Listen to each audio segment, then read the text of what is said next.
truly dubbing tapes as you were in the scene. So, but they were in video boxes. Well, like I wouldn't dub it and put it in a new box. It doesn't make sense. You've explained that to me a number of times, and I get it now. And I apologize to you. I will say this much, that at the time when Tim destroyed my collection, which is not a cool thing to do, No. you wouldn't go into the Louvre with a flamethrower and destroy all those great paintings, but you did do that with, I think at that time, one of the biggest collections in North America. I was upset. I'm over it now. The good news is, and I can reveal this now to the public for the first time, one of the fans of our shows tipped me off about a video shop in Victorville, California, up in the desert, that decided to discontinue the VHS format and rent only DVDs. For the past few years, these tapes have been in a storage locker in Victorville, gathering dust. The owner got tired of paying the fees for the storage locker and turned it over to me as a gift. And now I own this collection, which is an entire store stock, all genres, all styles, all in beautiful condition. I've moved to Victorville, taken up residence there, and right now I'm currently sorting and cataloging this collection, and we're calling it the Victorville Film Archive. And if you've got some time, Tim, you should come out and see it. It's actually probably 5 times as big as my previous collection, and every single movie that you burned has been replaced, in many cases, in triplicate. Almost one of those too good to be true happy endings, which I'm proud to be a part of. I quickly just want to give you guys an update of where I am with my life. I know Greg doesn't want the show to be all about personalities, but people do want to know. Still, Ayaka's doing great. Little Tom Cruise is growing up. He's going through sort of those terrible twos. He's a little early. Can't put my finger on how many months he is, but he's just turning into such a wonderful boy. I've been enjoying really just expressing myself, my individual talents through music lately. Thank you all for supporting Our Values Are Under Attack from Decker, Hawaii. My first #1 download. Where? It was my first download. It was the #1 download out of that catalog. As you know, I've got that bug. I got whatever gene that is that make you gifted musically. I got it in spades. So I'm going to be probably the next few months working on that almost exclusively.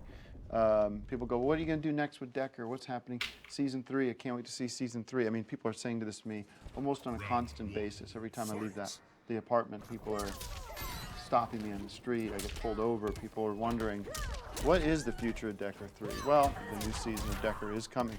With a big caveat there, and a big announcement to make is, you, sir, Greg Turkington, will be in charge of the franchise. I've given keys to the kingdom over to you.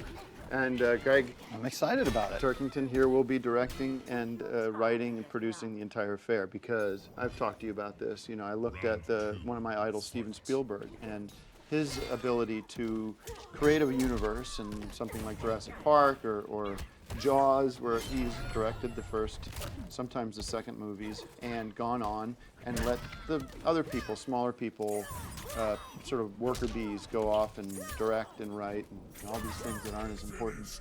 And I thought, well, that's a smart way to do things. Why am I doing all of these things when I should be spending more time with my family? Jaws 2 is great. Jaws 2 is not as, they diminish as they go through, although I do like them. I feel the opposite way. But I'm excited to see your take on it. And it's not going to be that different. No. When you have a good franchise, you want to stick to what works. I mean, like with the Bond movies, different people direct them. They even have different people playing James Bond. Well, that's not going to happen. There's a consistency to it. Same Decker as Same always. Decker, Yeah. but I'm just saying that, we're going to stick with the exotic locales. We're going to stick with President Davidson. He's not going anywhere, folks. And the concepts that make Decker such a successful series. I'm so excited to see the script and see what you've cooked up, because it's halfway done now. 10 episodes written, 10 to go. All right, well, that's all the housekeeping I need to do, unless you have anything to add. It's great to be back and reviewing movies again. Yeah. We didn't have a chance to see the movies coming out this week. What we'd like to do is take a look back at the summer, because so many great movies came out this summer. We show up the movies on the screen here that we both agreed deserved 5 bags of popcorn. I'll show you.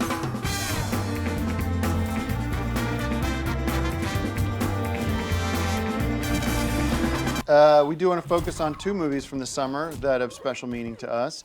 Ant-Man, directed by Peyton Reed, and stars Paul Rudd, Greg Turkington, Michael Douglas, Michael Pena. Ant-Man, armed with a super suit with the astonishing ability to shrink in scale, but whatever, he turns into an ant. Doesn't matter. Burglar Scott Long must embrace his hero, and yeah, it's like there's not even a way to summarize that movie because it didn't. As a movie, it didn't make sense. But it was #1 for several weeks. So. Your review? You know, I have to recuse myself. You can't wear 2 hats at once. I'm a critic, obviously a film expert, also an actor now, and I think it would be unfair to the show for me to review my own movie. So I'm going to recuse myself respectfully. Fair enough. I thought this movie was a miss. This was sort of, I'm wondering who at the studio decided to even put this one out in terms of why not just can it and just keep it in the locked up in a vault and sort of issue a statement of which would say, my apologies to those expecting this to come out. It will never be seen, because it was just, no disrespect to another film that came out this summer, a train wreck, which is what this should have been called. It was a disaster. It was one of the worst movies I've ever seen. People go on and on about these Ed Wood movies and other sort of classic bad movies. This kind of falls into that category for me. And I shame the studios and everybody involved for allowing real trash to come out and deceive the wonderful film-going audience that expects more quality than that. Shame on you, and shame on every person involved with the film, including the actors, even the small parts. I thought were terrible. Terribly directed, terribly acted. Every member of the cast was horrible. And I give it unprecedented 1 bag of popcorn. Way more than it even deserves. But as you know, there is no such thing as 0 bags of popcorn. There has to be a bag of popcorn. These are movies, so laws of physics demand at least 1 bag of popcorn, but it is a sad, lonely bag with no salt, no butter, many unpopped corn at the bottom of the bag. Bag of popcorn that is stale, hardly able to eat. It is a horrible, horrible movie. Ant-Man, directed by Peyton Reed. So that gets 1 bag of popcorn. Okay. The other movie we want to talk about is The Fantastic Four, directed by Josh Trank. Josh, one of the greats, my captain, Josh Trank. This one's for you.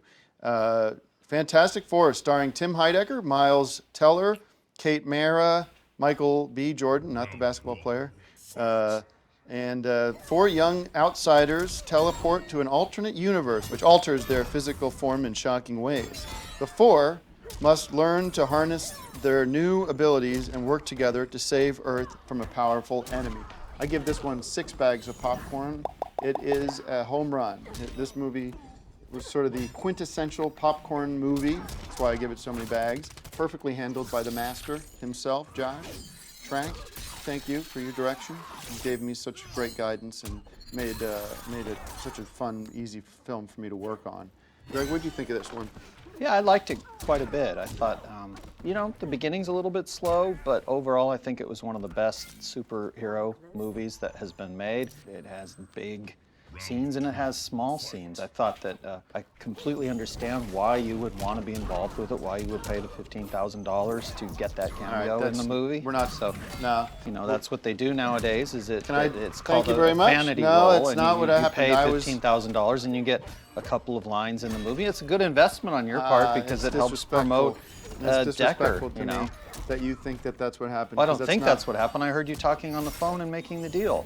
The opposite happens to be true. I was paid that much and some for the work I did on that for movie. your Fantastic Four lines in the movie that you paid $15,000 to. I didn't pay. It was a great movie anyway. Regardless of that, believe what you movies want to have to get the money. They have to get Shut the up. budget somehow. I'll walk you out. I'll have placement. everybody I'll have them walk you out. This is one of the things they do with movies now, is that you can pay to be in a movie in a cameo role. That's enough of the show. Thank you very much. In a cameo role, you can pay to be part of a movie. You have to understand, I did not pay a dime for this. You got on the phone with Josh Trank I approached and offered him $15,000 $35,000 I offered for a him the role idea that in the I did not offer him Fantastic any Four. fucking money. If I offered him money, it was to get the conversation started, and that's where it ended. He gave you a vanity role and then I was in paid, the movie. No, it was not a vanity role. I auditioned like everybody else. I was paid $35,000. It's a formality. That's just a formality.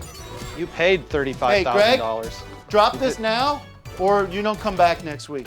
All right.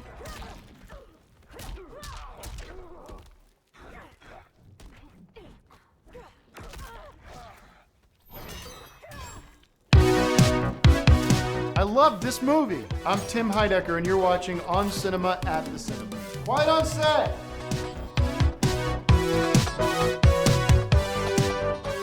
Hi, everybody. Welcome to a new episode and a new season of On Cinema at the Cinema. My name is Tim Heidecker. I'm the host of the show. Is my program where we talk about and review movies, and also have other segments based around movies. And my guest is, Freudian slip of the tongue, Greg Turkington. Hey guys, and that was funny to refer to me as the host. That's something that I aspire to. Well, it was an accident. It's great to be back on the show. It's great to see you again. It's been a few weeks, and it's been about a week. It's like 12 days. You'll never guess how many movies I've watched during those 12 days. We'll get to that later.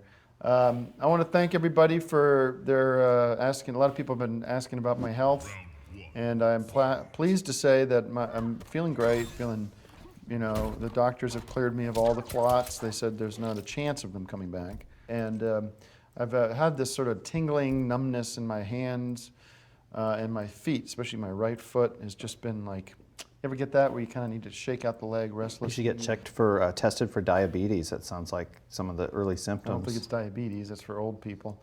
But anyhow, aside from that, I'm sure it's probably something in my diet. Let's go into these movies real quick because I do have an appointment I got to run to. Lone Survivor, starring or directed by Peter Berg, with a cast of one of my favorites, Mark Wahlberg. Speaking of Bergs. Ben Foster, and Eric Bana. Batman. Or is he Batman? There's no Eric Bana. Play Batman. He's been in a lot of things. He's Incredible Hulk was one of his many. All right, so now this movie, based on the failed mission Operation Red Wings, when 4 members of SEAL Team 10 were tasked to capture or kill a Taliban leader. Marcus Luttrell was the only member of his team to survive. This gives the f***ing ending away. Sorry about that. We got to kind of kill the spoilers from these cards. This was a terrific movie, another great Mark Wahlberg movie. It reminded me a little bit of Lawrence of Arabia. Did you see that? It's a great action movie. It answers a lot of questions that I think we were all wondering about. Lone Survivor. Well, guess what? There's one survivor, and it's not Bin Laden. I give it 5 bags of popcorn and 2 cups of soda. Definitely don't miss this movie this summer, this week. Yeah, I really liked it too. It's sort of an unofficial sequel to Zero Dark 30, and that you kind of have the Navy SEALs and these bad guys, and they come in and save the day. I would have liked to have seen Bin Laden as a character in this. I thought he was very interesting as a movie villain in Zero Dark 30. But he wasn't in it, and it was still a good movie. I'm going to give it 5 bags of popcorn and 1 turban. And God bless the troops. Some of these movies tend to besmirch troops. Well, the Navy SEALs is kind of different than your standard troops. They're specialists at what they do, much as I'm sort of a specialist at bringing expertise to this show, and I'm happy to be here. All right, the next film coming out this week is called Her. Not Ben-Hur, just Her. Directed by Spike Jonze and starring Jacqueline Phoenix, Amy Adams, and Scarlett Johansson. And this is a lonely writer develops an unlikely relationship with his newly purchased operating system that's designed to meet his every need. So it's like a Max Headroom kind of movie. Yeah. But it's TV. Computers. Not about computer. Yes, like a computer movie. So much of what people do nowadays is on computers. Yeah, interesting. Yes. Well, this movie was directed by somebody named Spike Jonze. If you ever saw the Al Pacino classic Simone, which was short for Simulated One, it's kind of an unofficial remake of that. And there's a new classic on the block, and it's her. I'm going to give it 5 bags of popcorn and maybe a little red ribbon for her hair, to sort of humanize her, because one thing, if you've ever seen Star Trek, you know that robots and computers like to be taken seriously as people. Well, I loved her. I'm not talking about my ex-wife or Ayaka, who I did love, but I'm talking about the movie Her by Joaquin Phoenix. I give it 5 bags of popcorn and 1 soda. All right. Well, Greg, this is a great opportunity for us to check in with you about your big 500 movies in 500 days. Yes. You want to give us an update on that? I know you put a segment together. I put a little segment together, and people are really excited. 500 movies in 500 days. It's never been done. That's about to change. Here's a behind-the-scenes look of a world record in the making. Only the best movies must be selected to be a part of this record. When I'm not busy actually watching the movies, I scour the world to find them. Sometimes a great movie can be found in an unlikely place. I can't wait to carve out my place in history. Will you support me? All right. Well, very interesting.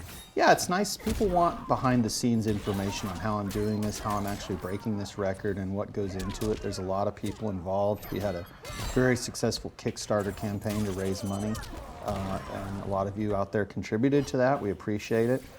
People are wondering, are you going to be able to do this? How are you doing? Are you holding up? And I've made it a priority. We're now actually 4 movies ahead of pace to break this record. All right. Well, thank you, Garrett, very much. And go check out Lone Survivor and Her, all in the movie theaters this weekend. And thanks for watching. Thanks, and keep supporting what I'm doing. Thanks for watching. I have to remind you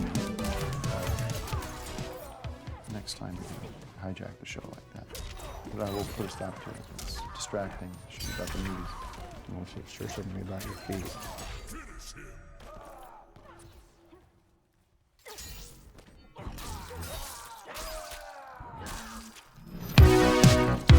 Three bags of popcorn, 4 bags of popcorn, 5 bags of popcorn, 5 bags of popcorn, 2 sodas. It's On Cinema at the Cinema with me, your host, Tim Heidecker. Hi everybody, this is Tim Heidecker and you're watching On Cinema at the Cinema. It's a weekly it's actually not a podcast, it's a websode, where we talk about what movies are coming out this weekend, and we also give you some advice whether or not you should see them or not. My guest this week is Mr. Greg Turkington. Greg, thanks for coming on the show. Hey guys, glad to be of service, giving some insights and behind-the-scenes information on some of the new movies. And good to be here with you, Tim, and also good to be showing one of my short films later in this episode. Well, let's not cut to that yet. All right. The first movie we're going to talk about is Zero Dark 30, which is a documentary about the hunt for Osama bin Laden, one of the original bad guys in cinema and in the world. And as we all remember, so many years ago, a couple years ago, we had the death of Osama bin Laden, killed in action after we spent years hunting him for the murder of 9/11, and he was responsible for terrible terror, and about the men and women who did take him out and killed him, and all the work that went into going through that with the Navy SEALs and the attack on his compound because of where they knew where he was.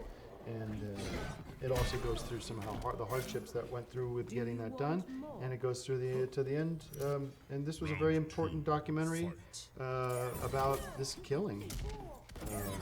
Very sobering reminder of. Well, it's not really a documentary. It's they're using actors. And I liked the movie a lot. It was a popcorn movie, but it's history. This film is history, and reliving the history so soon after it actually happened was kind of a thrill, quite honestly. Yeah, we've seen this in other documentaries where they make a documentary about, for example... It wasn't really a documentary. It was more of a dramatization. Mm-hmm. Same thing. Well, it's a little different, but it's a great film either way, and the guy who played Osama bin Laden was very convincing. And everyone knew that they were going to nail this guy, Osama bin Laden, pig. And finally, at the end, it comes. And though you know it's coming, it's still a great surprise. And everybody in the audience that I was with cheered for joy. Yeah, I mean, it's a good film. Definitely brings back some memories, some good, some bad. I would have liked to have seen, if I have any complaint, would have liked to have seen more about Osama bin Laden's life before all this stuff happened, sort of how he filled his days and that sort of thing. And they didn't really get into that, so that's one flaw of the film. Right. Well, a lot of great acting going on in this. Chris Pratt, Jessica Chastain, Joel Egerton. These are no-name actors. It's a cheaper sort of movie. They couldn't afford to pay Harrison Ford or Mel Gibson or something like that. You know, it's interesting. I was watching The Dictator, the great Sacha Baron Cohen movie. Classic. And I thought to myself, ooh, wouldn't it have been an interesting casting choice to cast Sacha Baron Cohen as Osama bin Laden? Mm-hmm. And that could have been kind of very... In the same way that you might cast somebody like Bill Murray, like we saw him playing Roosevelt. I would not cast Bill Murray as Osama bin Laden. Oh, no, I'm not saying we cast Bill Murray as Osama bin Laden. I'm saying Sacha Baron Cohen has Indian-looking features. He might be more appropriate for playing that kind of part. And it would have been... He could have gotten that sort of perfect mix of humor and tragedy, which makes for great movies. And he might have included more scenes about Osama bin Laden's life before he was murdered, which is what interested me about the movie, which they didn't really cover. Great movie nonetheless. Definitely an Oscar contender in my book. I'm giving Not the bigger Oscars. I mean, that was going to go to The Hobbit. This would be best sound or costumes and things like that. Well, not costumes, just a bunch of rags and camouflage that you get on the Navy store. Yeah, but the guy... yeah, okay, whatever. 3 stars. Yeah, I'd give it 4 stars. Like a 4-star general probably had something to do with the... Or, the you operation. know what? I'm giving it 4 bags of popcorn. 3 bags of popcorn from me. And so changing gears just a touch here, we got the second movie we're going to discuss today called Monsters Inc. 3D. Re-release of 3D in original 3D. We usually don't do re-releases, but this is a big one, folks. And some people said to me, oh no, are they going to recast the voices? But no, they haven't. Billy Crystal and John Goodman are still in this movie. They're fantastic in it. And so that's a big sigh of relief from a lot of people I know. It's great for kids, but it's also great for old folks and everybody in between. Your thoughts on this one? I loved it. Osama bin Laden, that film should be called Monsters, Inc., because he was a Monsters, total monster. But no, this is something different. This is, of course, the old Monsters, Inc. We've seen it a million times, seen it on TV. No reason really to go to the theater, but... See, I think you're wrong there. I think it is important to go see this movie see it on theaters. So go check out Monsters, Inc. I'm giving it 3 stars, 3 corns. I love the movie. I'm going to give it 5 buckets of popcorn. But watch it on video. You're crazy. You're wasting your time if you're sitting at home watching this on your shitty TV. The theater that I went to, the 3D, was not working properly, and with the cost of parking these days, it's not validated. Money is no object when it comes to great entertainment. I just assume stay at home, and I love the movie. I love this movie. It's one of my all-time favorites, but I think you're better off buying it. You can buy it on eBay, place a bid, and see what happens. You might get lucky. No, well worth the money to go see this live with a bunch of friends, and also see with a great crowd. Well, you go can have see it your on friends Friday come night. over to your house too and see the movie. You don't always have to go somewhere with your friends. I'll tell you what, the if gas you wanna- crisis. That's why Osama bin Laden. One of the things that made that movie interesting is you have the gas crisis, and we're tired of the gas prices. How about you save a few dollars? Have the neighborhood kids come over if you don't have kids yourself. Tell you what. And it's a lot of fun. All right, well, I give it 5 and 2. So what are you giving it? 5 microwave bags of popcorn Okay, you and got it. 2 All right. 2-liter Well, bottles we're gonna of have Coke to disagree on that. with some cups in your port for every kid in the neighborhood, and they can all come over and watch the movie. We're gonna have Everyone saves to. Okay, we agree to disagree. So I think we both agree. Go see Monsters Inc. in the theaters this weekend. or at home on your home theater system. We're gonna cut to another episode of Greg Turkington's On Cinema on Location. Show that. Hollywood, California. Every street has a story, and these are but just a few on Cinema, on Location.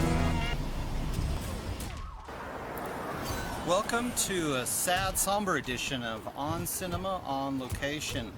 This edition is in memory of Bela Lugosi, the great horror actor from the 1930s, 40s, and 50s, who you may have seen and loved in movies like Dracula and The Mummy.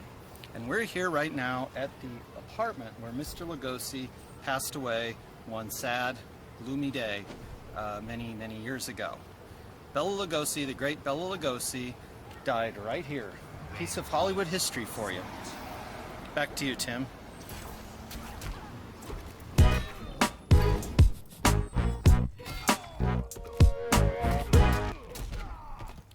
Thanks for that. Yeah, my pleasure. Holidays are coming up, so we got some holiday movies coming next week. And until then, Zero Dark 30 gets 3 bags of popcorn. I get 3 bags of popcorn for that, and Monsters Inc. 3D gets 5 bags of popcorn from me. And from me too, but again, stay home and watch it. Check that out in the movie theater this week. All right, well, guys, thanks again for watching, and enjoy the film.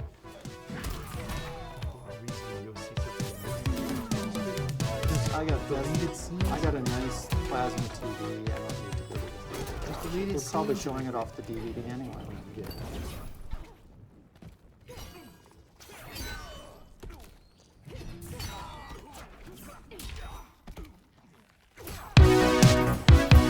Should I see a movie this weekend? This is as good as a movie can get, and it's so great that they're still making these kinds of movies. It's On Cinema at the Cinema with me, your host, Tim Heidecker. Hi everybody, my name is Tim Heidecker. You're watching On Cinema at the Cinema, the webisodes that talk about what movies are coming out this weekend, and hopefully give you some advice as whether or not you should see these movies coming out. Some of these movies you should skip because they're junk. My guest is Greg Turkington. Hey guys, good to be here and to be part of the On Cinema family and celebrating another successful episode. Yeah, and thanks to everybody for their support and enjoying these episodes.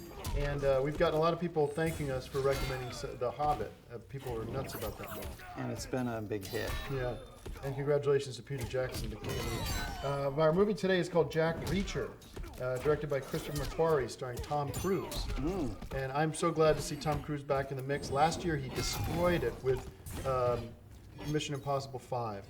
And it was such a fun movie, and I love that movie so much. So good for him.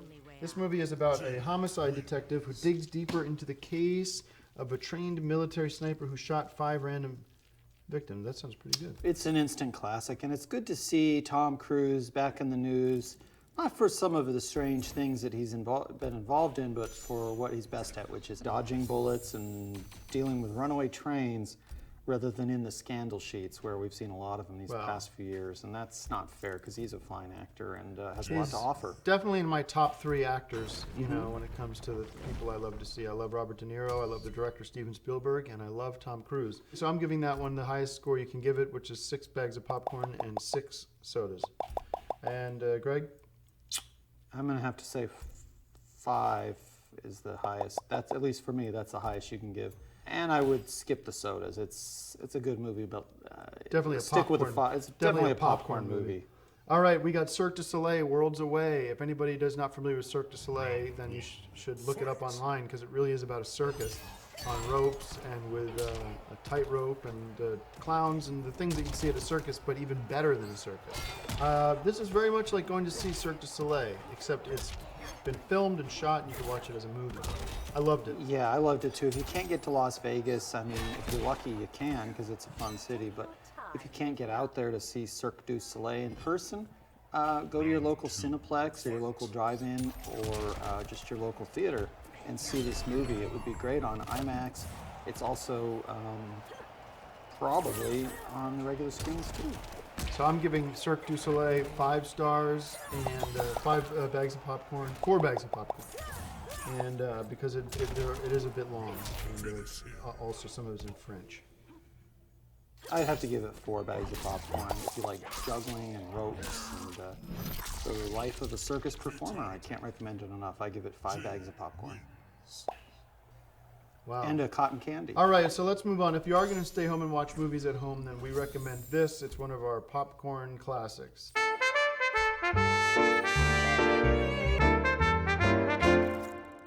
Today on my segment, Popcorn Classics, we have Dick Tracy starring Warren Beatty. Oh, well, I actually have a movie instead that I want to just surprise you with.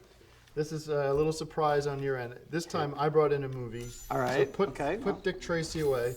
Put the dick back in your pants. Can we use that? I don't know if we can get away with that. I brought in Star Trek 4. If anyone listens to the podcast, they'll know that there's been a big disagreement between Greg and I on the plot of Star Trek 2, Wrath of Khan. Greg seems to insist that Star Trek 2 is where they go back to San Francisco. Yeah, but what's that's true right. is Star Trek 4 is the one where they go back to San Francisco. Listen to this. Kirk and his crew must time travel back to 1986. You're reading off the card or off the box? I'm reading off the box. Kirk and his crew must time travel back to 1986 San Francisco, where they find a world of punk, pizza, and exact change buses that are as alien as anything they've ever encountered in the far reaches of the galaxy. That's the plot of Star Trek 4. Argument over, argument settled. I have been proven correct once again. Now, Star Trek II, The Wrath of Khan, is where they go to San Francisco. The voyage home, they go back into space. That's where their home is. That's the voyage home.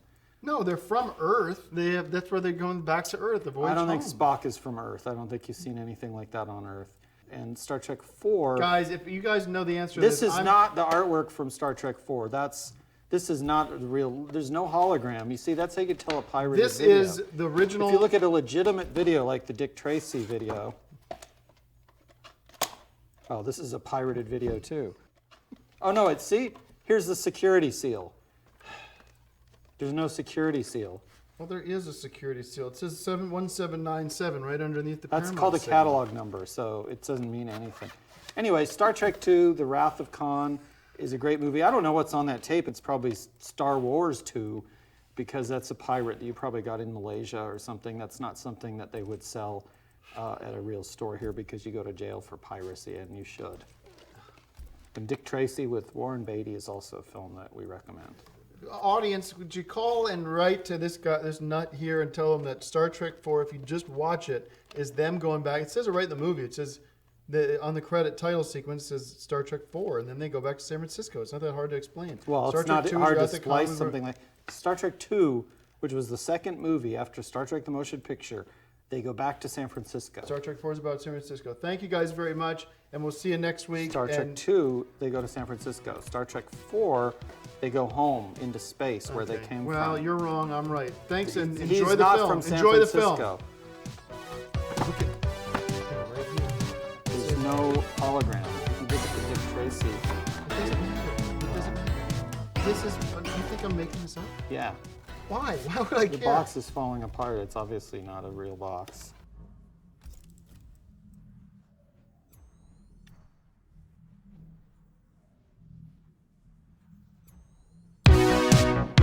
It's time to have fun at the movies again. We got great guests, interesting conversations, sneak peeks at the latest films, and I gotta tell you, sometimes we don't agree on everything. It's On Cinema at the Cinema with me, your host, Tim Heidecker.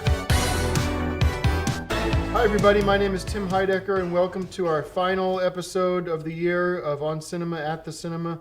And it's our big holiday episode, and it's also the last episode for a while. What an honor it's been to be able to deliver this news to you and share my thoughts with you about the movies coming up. It's been a lot of fun putting the show together, and I want to thank the whole cast and crew for making it possible, including my guest here, who's with me today, named Greg Turkington. Thank you very much, Greg, for being on the show. Hey guys, great to be here all year long, really. And